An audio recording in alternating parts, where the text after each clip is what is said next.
나눌 하나님의 말씀을 같이 교독하도록 하겠습니다. 누가복음 3장 21절에서 23절과 마지막 절 38절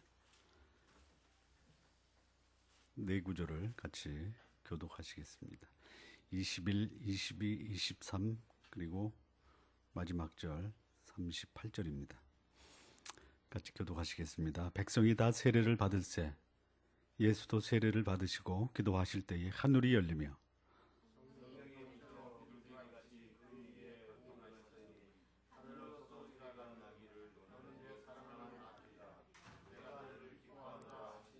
예수께서 가르치심을 시작하실 때에 30세쯤 되시니라. 사람들의 아는 대로는 요셉의 아들이니 요셉의 이상은 헬리오. 38절입니다. 38절. 셋이요 그 이상은 아담이요 그 이상은 하나님이시니라. 기도하시겠습니다. 하나님 아버지, 주께서 말씀하실 때 이 말씀을 심령으로 받아 우리의 삶이 거룩해지고 주의 영광을 드러낼 수 있는 우리의 삶의 복된 기초가 되게 하옵소서. 예수님의 이름으로 기도합니다. 아멘.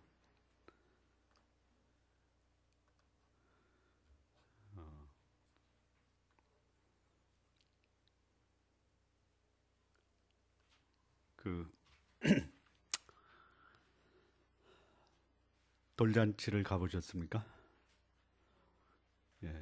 회사 창립일 가보셨습니까? 취임식, 준공식 무슨 행사를 합니까? 특별한 행사를 합니다. 돌잔치 첫 번째 세상에 온 그 1년을 기념하는 아주 축하의 잔치가 벌어집니다.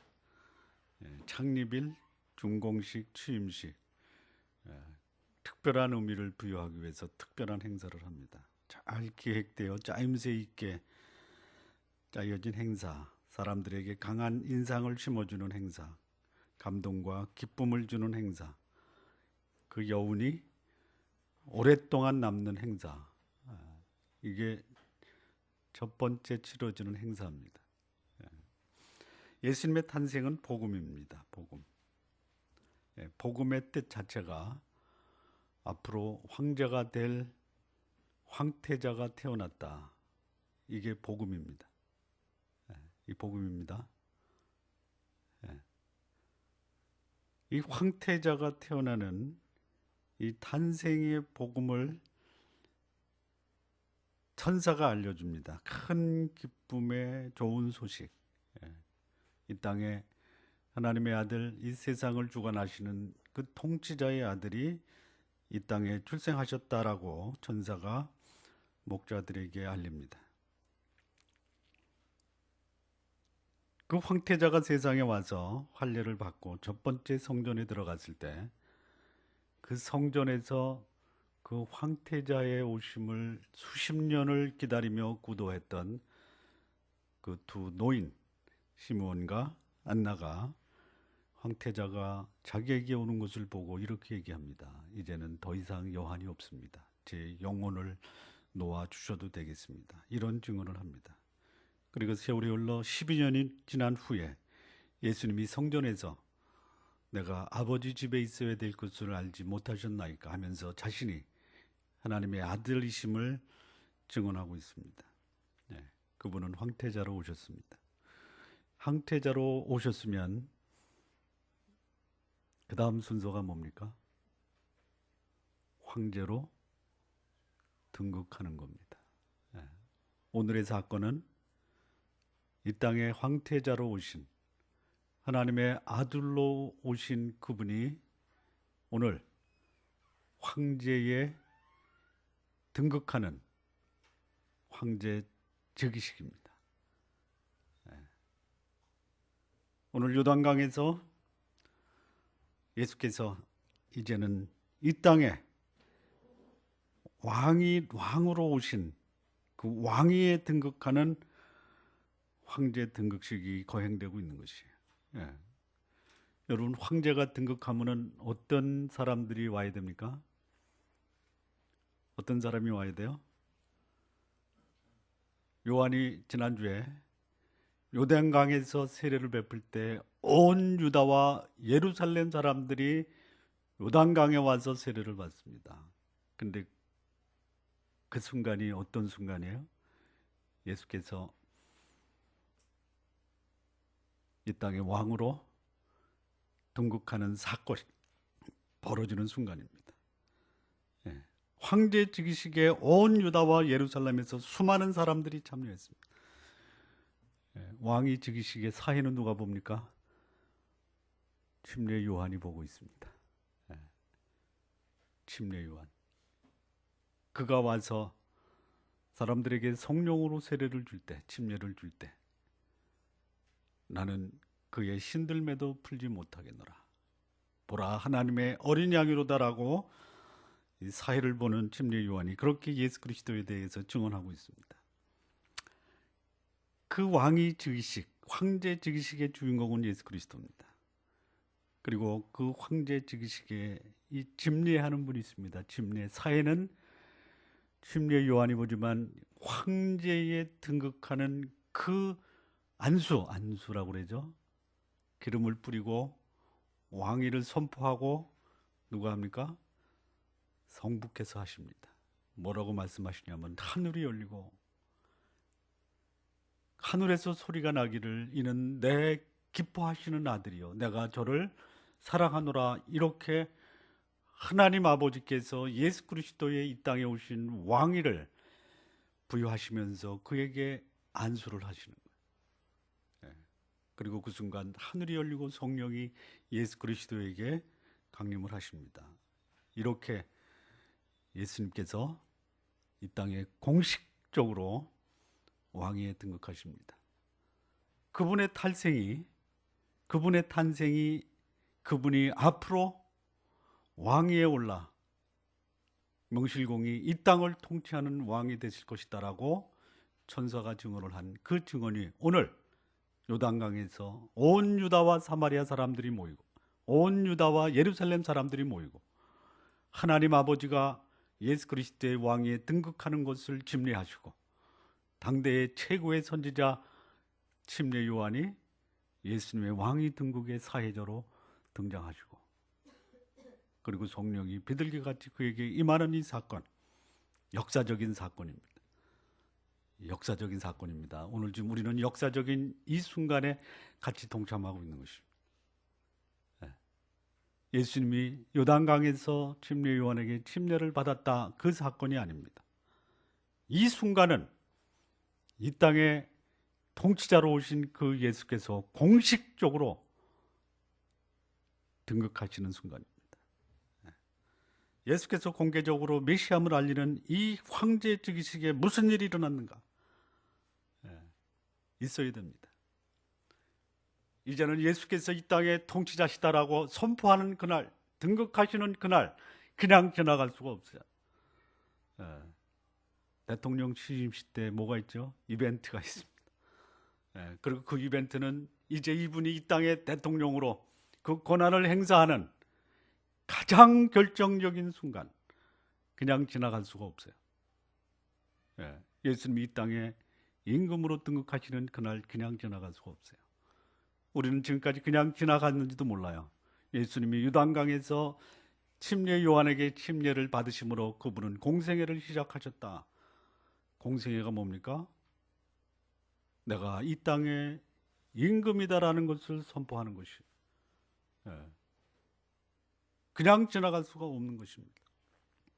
예수님께서 세상에 공개적으로 왕위에 오르실 때 예수께서 인간으로 오신 하나님이라는 것을 세상에 알리기 위해서 하나님 아버지께서 준비하신 깜짝 놀랄 만한 이벤트가 무엇이었는가? 첫 번째입니다. 세례를 받으셨습니다. 침례를 받으셨습니다. 침례를 받으신 것이 예수님이 이 땅에 왕위로 등극하실 때에 하나님 아버지가 준비하신 첫 번째 이벤트입니다. 세례를 받으셨다. 침례를 받으셨다. 예. 이 침례를 받으셨다라는 뜻은 물에 잠기다, 물에서 올라오다라는 것입니다. 이게 무슨 의미냐라는 것이죠. 왜 이 침례를 받으셨냐 이거. 예수님은 침례를 받으실 만한 아무런 이유가 없으신 분입니다. 예. 그럼 받으셨어요. 그러니까 이거는요 특별한 사건입니다. 예수님께서 침례를 받으셨다, 세례를 받으셨다. 이것은 예사로운 사건이 아니에요. 예. 일반적인 사람에게 베풀어야 될 세례를 예수님이 받으셨다. 그렇다면 여기는 특별한 의미가 있는 거예요. 특별한 의미가 있는 거예요. 예사로운 이벤트가 아닙니다. 예.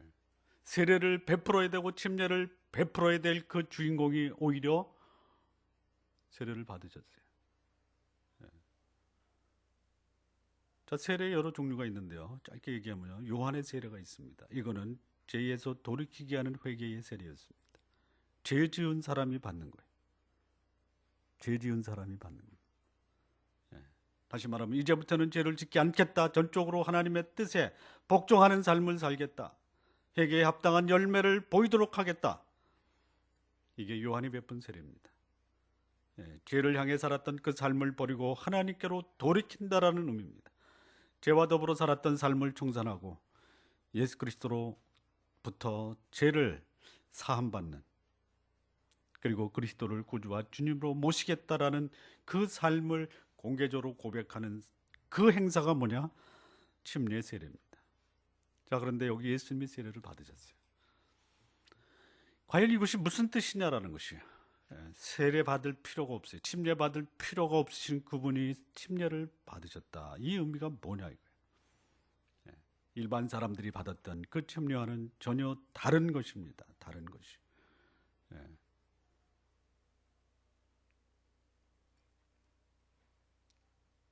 마태복음 3장 15절은 요한이 이렇게 얘기합니다. 내가 오히려 당신에게 침례를 받아야 되는데 어찌하여 당신이 내게 침례를 받으리라 합니까? 이렇게 얘기하니까 나에게 침례를 베풀라.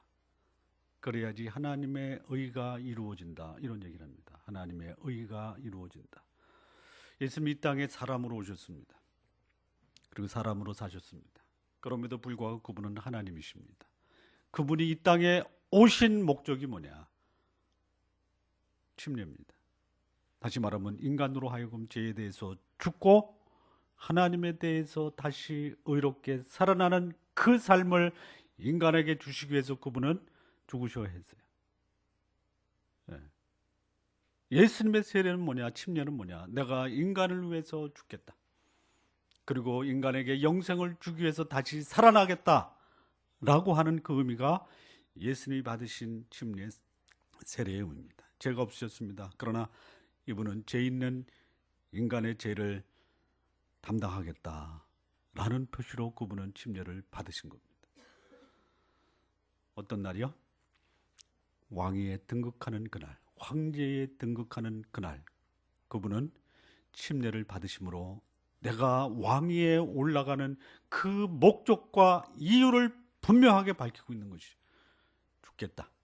내가 죽겠다. 그리고 다시 살아나겠다. 이게 예수님이 받으신 세례 침례의 의미입니다. 여러분 생각해 보십시오. 대통령이 취임되는 그날, 만 백성이 그를 우러러보고 존경을 표하고 부러워하는 그날, 그분이 이렇게 얘기합니다. 저는 여러분을 위해 죽겠습니다. 예. 그분이 왕위에 등극하는 그날 그분은 그렇게 선언하셨어요. 예. 여러분이 존경하고 부러워하고 여러분의 손으로 뽑은 이 나라의 통치자가 대통령으로 취임하는 그 순간 저는 여러분을 위해 죽겠습니다라고 선언해 보세요. 어떨 것 같아요? 그리고 그분은 그렇게 돌아가셨어요. 네. 이게 첫 번째 하나님이 예수 그리스도가 이 땅의 왕으로 등극하는 그날 그 하나님이 행하신 이벤트의 첫 번째입니다. 네, 침례를 받으셨습니다. 침례를 받으셨습니다. 나는 죽겠다. 이겁니다. 나는 죽겠다. 네. 왕이 백성을 위해 죽겠다. 네. 이것을 선언하는 것이 예수님이 받으신 침례였습니다. 예. 오늘날 권력을 위해 최고의 권좌에 오르는 사람과는 전혀 다른 모습이에요. 예. 여러분, 역사에 흔적을 남긴 사람들, 악행을 저질렀든지 아니면 세상을 변화시킬 둘 중에 하나입니다. 예. 그냥 그저 그렇고 그런 권력자들은 이름도 없이 사라져갑니다. 여기 예수님, 그분은 왕위에 오르는 그 순간 나는 온 백성을 위해 죽겠다, 이것을 선언하시고 그분은 그 길을 가신 겁니다. 자, 또 이 침례 세례를 받는 그 오늘날 신약 시대의 세례가 있습니다. 예수 믿고 구원받은 자들이 구원받은 것을 증거하기 위해서 그들에게 행해지는 것이 뭐냐? 침례 세례입니다. 세 가지 의미가 있습니다. 세 가지 의미. 첫째는 나는 이제 그리스도와 하나가 되었다. 그리스도와의 연대화입니다. 그리스도의 죽음에 동참하고 더 나아가 부활에 동참한다라는 그 상징으로 침례를 받습니다. 두 번째는요, 저는 예수님을 개인의 구주와 주님으로 영접했습니다라는 것을 공개적으로 고백하는 것, 이게 침례입니다. 또 하나 중요한 것이 하나 있는데, 예수님이 죽겠다라고 선언한 그 죽음에 동참하는 겁니다. 나도 이제부터는 죄에 대해서는 죽고 의에 대해서는 살겠습니다 라는 것을 다짐하고 결심하고 그것을 공개적으로 사람들에게 시인하는 그 행사가 침례입니다. 내가 그리스도인이 되었다라는 것을 고백하는 것뿐만이 아니라 이제부터는 내가 그리스도를 위해서 그와 더불어 그와 함께 삶을 살겠습니다. 말씀에 대한 순종, 그리스도에 대한 의탁, 그리고 하나님께 내 삶을 드리겠다라는 헌신의 의미가 침례의 의미입니다. 자, 두 번째 준비한 이벤트가 있습니다. 하나님이 준비하신 겁니다. 하나님이 준비한 이벤트입니다. 거기 보면 어떤 말씀이 나오냐면, 세례를 받으실 때 그 다음에 나오는 게 뭐예요? 하늘이 열리고 하늘이 열렸다. 그냥 여러분 인생에 하늘이 열리는 것을 보셨어요? 예? 하늘이 열렸다, 이게 무슨 소리예요? 우리는 역사 쪽에서만 봅니다. 하늘이 열렸다. 우리나라에 그런 역사적 순간이 있었죠. 그날을 기념하는 날이 무슨 날이에요? 개천절이에요. 개천. 그렇죠? 예? 우리 역사에 있어요. 예. 역사에 있습니다. 예. 하늘이 열린 날이에요. 개천절입니다. 개천. 예. 마가복음 1장 10절에서는 하늘이 갈라졌다라고 합니다. 갈라졌다. 예.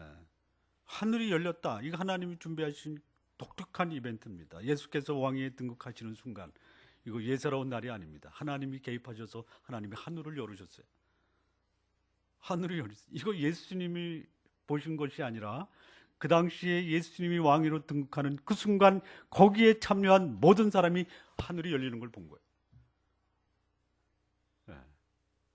우리 국가적인 큰 행사가 있을 때 하늘을 가르는 행사가 나옵니다. 뭐냐면 비행기 띄워가지고 거기에 뭐 그 줄을 내고 그냥 하늘이 열려지는 것 같은 이벤트를 하지 않습니까? 예사로운 사건이 아닙니다. 이 사건이 예수님이 이 땅에 하나님의 아들로 왕으로 등극하는 그 순간 하나님이 축하 퍼레이드를 벌이신 거예요. 어떻게요? 하늘을 열으셨습니다. 하늘을 여셨어요. 여러분, 이런 말 들어보셨죠? 어제 보던 하늘이 오늘은 달라 보이네요. 언제 그러시냐면요, 모르시는 분도 있을 거예요. 언제 그런 고백을 하냐면요, 결혼식하고 첫날밤을 보낸 그 다음날 아침에 그 신부가 어제 하늘과 오늘 하늘이 별반 차이가 없는데 그 신부에게는요 하늘이 달라 보이는 거예요. 왜요? 이 결혼한 신부에게는 그날이 역사의 새로운 전기를 맞이하는 거예요. 하늘이 열렸다가 뭐예요? 하나님이 이 역사에 개입하시겠다. 하나님이 특별한 하나님의 계시를 나타나겠다. 이게 하늘이 열리는 것이에요. 예수께서 왕위에 등극하시는 그 순간은 특별한 순간입니다. 하나님의 권능이 예수 그리스도를 통해서 시작되겠다, 이런 의미입니다. 이런 의미. 이 사건은 예사로운 사건이 아니다. 하늘을 열고 하나님이 하나님의 뜻을 인간에게 알리시겠다. 하나님께서 역사 속에 오셔서 새로운 역사를 시작하시겠다. 하나님은 침묵하시는 분이 아니라 이제부터는 직접 인간으로 오셔서 인간에게 말씀하시겠다라는 의미입니다. 그리고 전능자가 하늘을 여셨으니 이제부터는 인간은 하나님의 권능을 볼 것이다. 이게 예수님이 역사에 공식적으로 왕으로 등극하시면서 하나님이 행하신 특별한 이벤트입니다. 세 번째 이벤트가 있습니다. 세 번째 이벤트는 뭐냐면요, 성령이 형체로 비둘기같이 강림하셨다.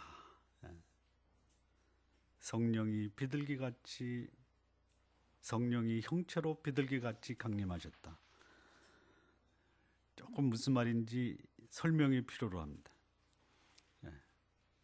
자, 이 형체라는 것은요, 이 성경이 쓰여진 언어, 헬라어 언어로 보면요, 소마티코 에이데이라고 하는 헬라어입니다. 소마티코가 뭐냐? 몸으로라는 것이에요. 몸으로. 에이도스라는 것은 뭐냐면 눈으로 볼 수 있다라는 것이에요. 예수님이 요단강에서 침례를 받으시고 이 땅의 통치자로 선언되는 그 순간 성령이 거기에 참여했던 온 유다와 예루살렘에서 온 모든 사람이 거룩한 하나님의 성령이 예수님에게 강림하시는 것을 눈으로 보았다라는 것이죠.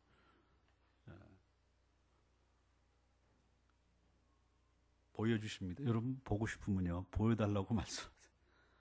보여주십니다. 그런데요, 안 보여주시면요, 서운하게 생각하지 마십시오. 왜 안 보여주느냐면요, 안 봐도 믿을 수 있는 사람에게는 굳이 보여주지 않습니다. 여러분, 그 당시에 예수님이 이 땅에 하나님의 아들로 오실 때요, 무려 400년 동안 하나님의 말씀이 나타나지 않았어요. 하나님이 역사에 개입하지 않았습니다. 몇 년? 400년. 선지자도 없었어요. 말라기 이후에 430년 만에 비로소 요한이 공개적으로 하나님의 말씀을 증언하는 선지자로 등장하는 것이에요. 그러니 누가 말을 한들 믿겠어요? 어떻게 해야 돼요? 하나님이 하늘을 가르셔야 돼요. 가르지 않으면 사람들이 안 믿어요. 눈으로 보여주지 않으면 사람들이 안 믿어요. 왜 성령이 눈으로 볼 수 있는 그 몸의 형태를 지니고 예수님께 강림하셨냐? 왜 그랬을까요? 보지 않으면 믿을 수 없기 때문에 그런 거예요. 그런데요, 우리에게 안 보여줘요. 왜 안 보여줘요? 안 봐도 믿을 수 있는 이 말씀을 우리에게 주신 거예요.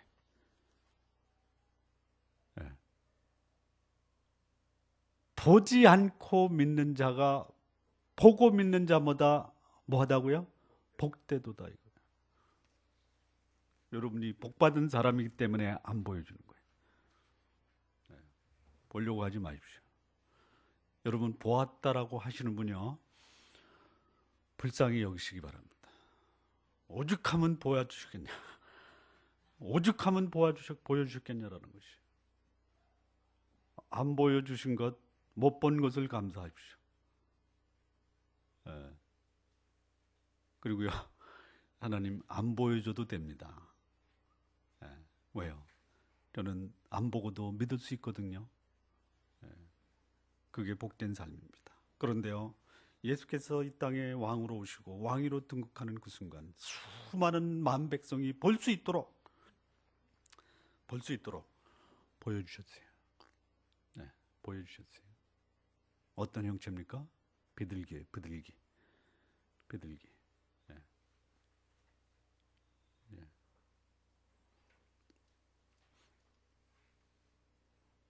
우리 임 사장님이 수술 받으시고 나오셔가지고 지금 고통스러워하십니다. 예. 감사합니다. 하나님께서 치유해 주실 줄로 믿습니다. 예. 개척교회 목사의 기도는 하나님이 확실하게 들으십니다. 예. 이 성령의 임재, 인류 구원을 위해서 하나님의 기름 부으심을 받은 그리스도이심을 하나님은 눈으로 볼 수 있는 형체, 비둘기 형체로 예수님께 임하셨어요. 예. 예수님은 왕이다라는 것을 하늘의 하나님이 성령의 눈으로 볼 수 있는 형체로 그 위에 강림하심으로 보여주신 것이죠. 예. 성령이 강림하셨다. 예. 우리는 통상 그렇게 합니다. 성령의 기름 부으십니다. 예. 기름 부으심을 받을 수 있는 세 부류의 사람이 있어요. 왕이다, 선지자다, 그리고 제사장이다. 예수님은 이 땅에 왕으로 오셨습니다. 통치자로 오셨습니다. 또한 그분은 인간과 하나님을 연결시켜주는 제사장으로 오셨습니다. 그리고 그분은 하나님의 말씀을 온 백성에게 선포하는 선지자로 이 땅에 오신 것이, 그것을 증명하는 하나님의 이벤트가 뭐냐? 하늘이 열리고 성령이 형체로, 눈으로 볼 수 있는 형체로 비둘기처럼 임하셨다. 이게 예수님이 이 땅에 왕으로 등극하는 그 순간 하나님이 준비하신 세 번째 이벤트입니다. 세 번째 이벤트. 네 번째입니다. 네 번째. 하늘로서 소리가 나기를 이는 내 사랑하는 아들이라 내가 너를 기뻐하노라. 네 번째 이벤트입니다. 하늘이 열리고 성령이 형체로 눈으로 볼 수 있는 모습으로 비둘기처럼 강림하시고, 그리고요, 여러분, 왕위에 등극하는 그 순간 여기 이분이 이 땅의 대통령으로 취임되고 대통령으로 통치자가 된 것을 선포합니다. 누가 해야 돼요? 누가 합니까? 대통령 취직 때 이분이 대통령으로 오늘부터 그 직을 수행합니다라고 선포하는 사람이 누구예요? 누가 합니까? 참석 안 해봐서 모르는데 누군가 할 거 아니에요. 여기 계신 이분은 대한민국 헌법에 근거해서 오늘부터 대통령직을 수행함을 선포합니다. 누가 하는 거예요? 본인이 하나요? 누가 해요? 내가 안 봐서. 국회의장이 합니까? 국회의장.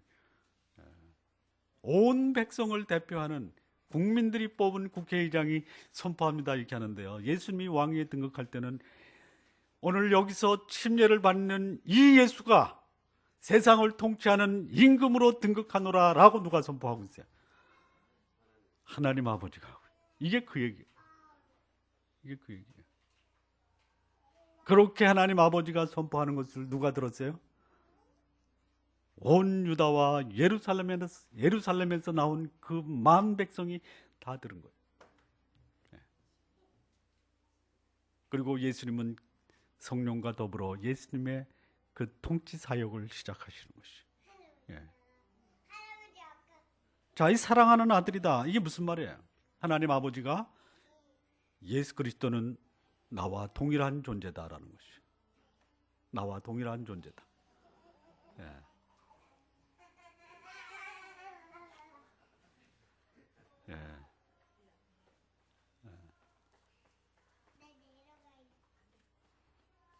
예수님은 하나님이시며 하나님이 예수를 세상에 보내셨다라는 것을 선포하는 것이. 이게 그 장면입니다. 예수님은 하나님의 아들이다. 그리고 내가 너를 기뻐하노라. 이제부터는 그겁니다. 하나님 아버지가 역사 속에서 역사하시는 그 모든 역사를 예수 그리스도가 이제부터 그 역할을 하실 것이다 라고 예수님에게 무한 권한을 주시는 거예요. 이게 예수님이 요단강에서 요한에게 침례를 받는 그 순간 하나님 아버지가 그 하나님 아버지의 모든 권한을 그 아들 예수 그리스도에게 부여하시는 것입니다.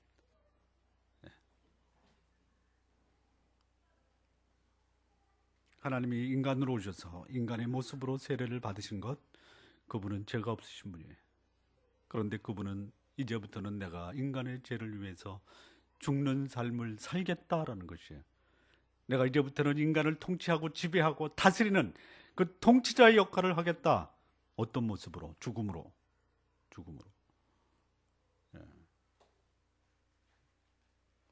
예수님께서 성령과 함께 하심으로 예수님의 사역을 성령께서 보증하겠다라는 그 역사적인 순간이, 성부께서 말씀하심으로 예수 그리스도는 하나님과 같은 존재다. 그리고 예수 그리스도의 사역을 그 하나님 아버지가 그 권한을 부여하셨다라는 그 이벤트를 요단강에서 침례를 받으심으로 공식적인 취임식이 끝나는 거예요. 네. 자, 그런데요, 그 침례를 받으시고 나오는 그 사건 후에 나오는 것이 뭐냐면 예수님의 족보가 나옵니다. 족보에 대해서 잠깐 말씀드리고 마치겠습니다. 족보. 이상합니다. 족보가. 왜 이상하냐면 마태복음의 족보와 다릅니다. 네. 달라요. 여러분, 족보가 다르면은 이 문제가 있죠. 근데 성경이요, 마태복음의 족보와 요한복음의 족보가 상당히 다릅니다. 상당히 다른 거를 한번 눈으로 보겠습니다. 자, 마태복음 한번 보시죠.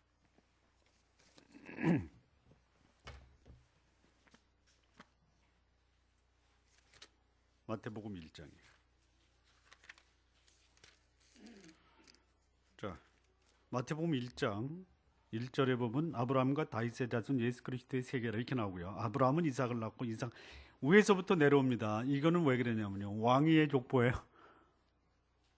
네, 왕의 족보입니다. 네. 그래서 맨 마지막에 보면요, 16절 보면 야곱은 마리아의 남편 요셉을 낳았으니 마리아에게서 그리스도라 칭하는 예수가 나시니라. 여기 요셉 위에 야곱이 나오죠. 야곱 위에 누가 나오냐면은 맏단이 나오죠. 맏단 위에 엘르아살이 나옵니다. 거슬러 올라가면요. 근데 누가복음을 보면요, 누가복음, 여러분 오늘 읽었던 누가복음 4장이죠. 3장입니다. 3장 보면요, 이렇게 나옵니다. 요셉의 이상은 헬리오, 그 이상은 맏단이요, 그 이상은 레이오, 그 이상은 멜기오, 그 이상은 얀나요, 그 이상은 요셉. 다르죠? 다르잖아요. 어떻게 이해해야 돼요? 어떻게 이해해야 돼? 족보가 달라요. 이거 왜 그래? 끄세요 이거. 네. 이 다른 것을 어떻게 이해하느냐? 이 성경을 연구하는 학자들이요, 두 가지로 해석을 합니다. 두 가지. 첫 번째 해석은 뭐냐면은 그 마리아와 종혼한 요셉이 그 친아버지가 누가복음에 나오는 헬리다. 그런데 그 요셉이 야곱의, 헬리가 아니라 야곱의 아들로 양자로 입양이 되었다. 그래서 공식적인 호적에는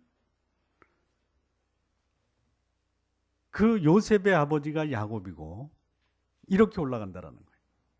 일리가 있죠? 일리가 있는데요, 일리만 있는 거예요. 근거가 없어요. 네, 성경 해석자들이 그렇게 일리 있는 해석을 합니다. 근데 그거는 정설로 받아들이진 않습니다. 두 번째 해설이 있습니다. 두 번째, 예수님의 친아버지가 누구예요? 예수님의 친아버지가 누구예요? 하나님. 요셉이 아니에요. 그러니 요셉이 예수님의 족보에 들어가면 안 된다. 그럼 누가 들어가야 돼요? 누가 낳았어요? 누가 낳은 거예요? 마리아가 낳은 거예요. 마리아. 인간의 족보야. 그래서 이 헬리는 누구냐? 마리아의 아버지다. 그 이상은 헬리요. 그 이상은 누구요? 그 이상은 누구요? 그래서 누가복음의 족보는 요셉의 족보가 아니라 마리아의 족보다. 예. 그래서 유력하게 채택되고 있는 견해가 누구냐? 누가복음의 족보는 요셉의 족보가 아니라 마리아의 족보다. 이 마리아도 결국 어디서 만나냐? 다윗에게서 만납니다. 예. 다윗의 아들 솔로몬을 통해서 야곱이 나오고요. 다윗의 아들 나단을 통해서 마리아가 나오고. 예. 그래서 누가복음의 족보는 사람의 아들이다. 사람의 아들. 누구요? 여자의 아들이다. 여자의 아들. 예. 여자의 아들이. 예. 그래서 이 족보에 담긴 비밀이 뭐냐? 예수님은 올라가서 어디까지 올라가요? 아담까지 올라가죠. 아담까지 올라가죠. 예. 사람의 아들이다라는 것이 사람의 아들. 아담의 아들, 사람의 아들. 인간으로 오신 예수님, 인간으로 오셔서 인간으로 사시고 예수님은 인간이다라는 것을 보여주는 족보가 이 족보에 담긴 비밀 첫 번째입니다. 나와 동일한 인간, 인간의 연약함을 지녔고 그가 인간으로 세상에 오셔서 인간의 모든 연약함과 무력함과 시간과 공간의 제한을 경험하신 분, 그런데 그분은 하나님이셨다라는 것이. 왜 그분이 하나님이 인간으로 오셨냐? 인간의 제 문제 해결하러 오셨고, 그리고 그분은 공생애를 시작하시면서 이 땅에 하나님의 아들로 황제로 등극하는 그 순간 그분은 인간의 죄를 위해서 죽으신다라는 것을 선언하셨다라는 것이. 이게 족보에 담긴 첫 번째 비밀입니다. 그는 인간이셨다. 그는 인간이셨다. 근데 그것으로만 끝나지 않고 아담 위에 누가 나와요? 그 위는 누구요? 그 위는 누구요? 하나님이요.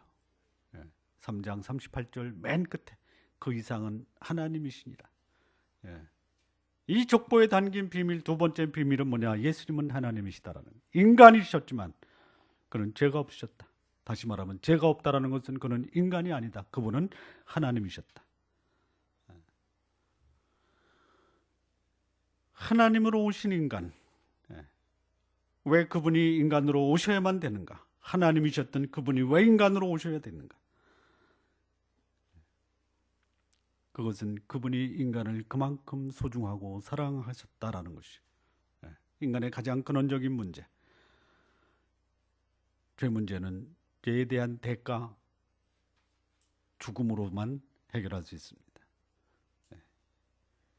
죽음으로 해결해야 되는데 죄 있는 인간은 스스로 인간의 죄 문제를 해결할 수가 없습니다. 자기가 갚아야 돼요. 그것은 해결이 아닙니다. 그거는 저주와 진노와 형벌 그 자체입니다. 그렇다면 인간이 받아야 될 이 죽음에 대한 심판을 해결할 수 있는 분은 누구냐? 그는 죄가 없어야 돼요. 그리고 반드시 사람이어야 돼요. 그래서 그분은 사람으로 오셨어요. 그러나 죄가 없어야 돼요. 죄가 없다라는 것은 사람이 아니다라는 것이에요. 그분은 하나님이다라는 것이에요. 복음의 핵심이 뭡니까? 예수께서 인간이 되셨다. 예수께서 하나님이시다. 이게 복음의 핵심이에요.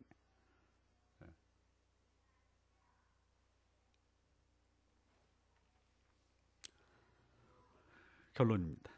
예수님이 세상에 공개적으로 이 땅에 왕으로 등극하는 그 순간, 하나님은 그 등극하는 그 순간을 세례를 통해서, 침례를 통해서 등극을 하셨습니다. 예수님이 창조주 하나님, 그리고 거룩한 성령이 함께 예수께서 이 땅에 보내심을 받은 하나님이다라는 사실을 선포하심으로 예수님은 이 땅의 공생애, 즉 하나님의 아들, 이 땅의 통치자로서의 삶이 시작된 것입니다. 예수님은 하나님이십니다. 예수님은 하나님이십니다. 문제는 이제 나의 선택입니다. 이 예수를 나는 나의 구주와 주님으로 만나보셨나? 이것입니다.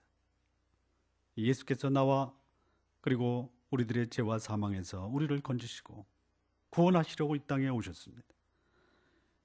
성부께서 성령과 함께 예수 그리스도를 이 땅에 통치하는 통치자로 선포하시기 위해서 등장하셨습니다.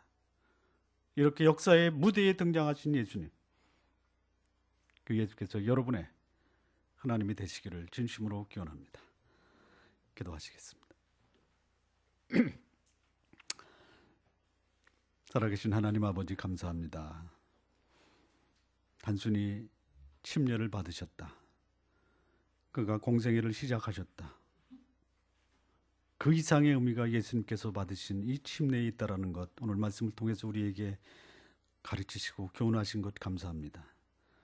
그분이 하나님의 아들로 이 땅에 오셨을 때 하나님 아버지가 그 것을 선포하시고 성령이 예수 그리스도의 생애 가운데 사역 후에 함께 동참하시고, 그리고 예수께서 이제부터는 내가 인간의 죄를 위해서 죽겠다라는 것을 선포하신 그 예수님의 침례의 사건, 이 예수 그리스도를 우리의 구주와 주님으로 모시고 살아갈 수 있는, 그래서 우리도 동일하게 나도 인간들 속에 있는 이 죄 문제를 정화시키고 사람들로 하여금 하나님께 돌아오게 하는 이 사역의 동역자가 되겠다라고 하나님 우리에게 동일한 마음을 허락하여 주옵소서.